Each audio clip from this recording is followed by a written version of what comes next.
Class 5 के student ध्यान दें। आज का चैप्टर है यूनिट 4। इस चैप्टर की टाइटल है क्राइंग। क्राइंग मतलब होता है चिल्लाना, रोना। तो आज इस कविता को पढ़ते हैं।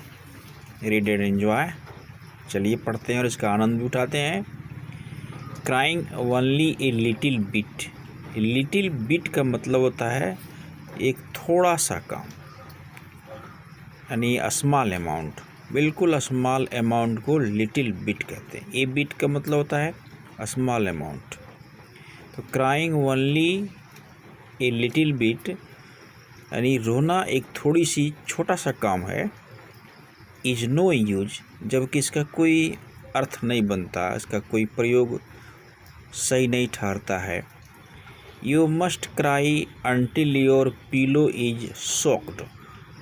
मस्ट मतलब होता है अवश्य, अंटिल मतलब तब तक, पिलो मतलब तकिया, और सोक्ड मतलब गीला होना। तुम तब तक रो जब तक तुम्हारी तकिया गीली नहीं हो जाती है।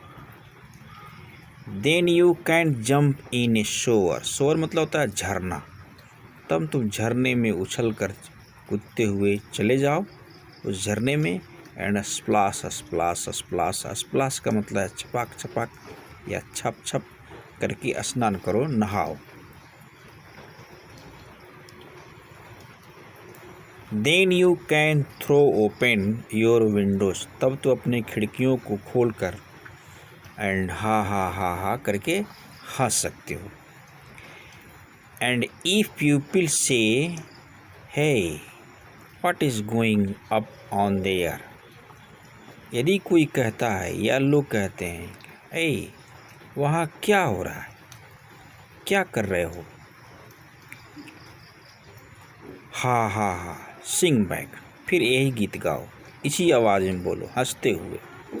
Happiness was hiding in the last year, I wept it, हा हा। जब मैं रोया था मेरी अंतिम आंसू में ही खुशी छिपी हुई थी, प्रसन्नता छिपा हुआ था। इस तरह से कहो। हे का अर्थ हुआ पर है। हे मतलब use to call attention. Hey का अर्थ हुआ this word often use to call attention. इस शब्द का प्रयोग हमेशा ध्यान दिलाने के लिए या ध्यान को आकर्षित करने के लिए किया जाता है। तो फिर से सुने। Hey what is going up on there. ए वहाँ क्या हो रहा है।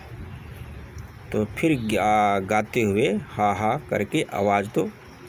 Happiness was hiding in the last year, I wept it, हा हा। हा हा करते हुए हंसते हुए बताओ कि जब मैं रोया था मेरी अंतिम आंसू में ही मेरी खुशियाँ छिपी हुई थी।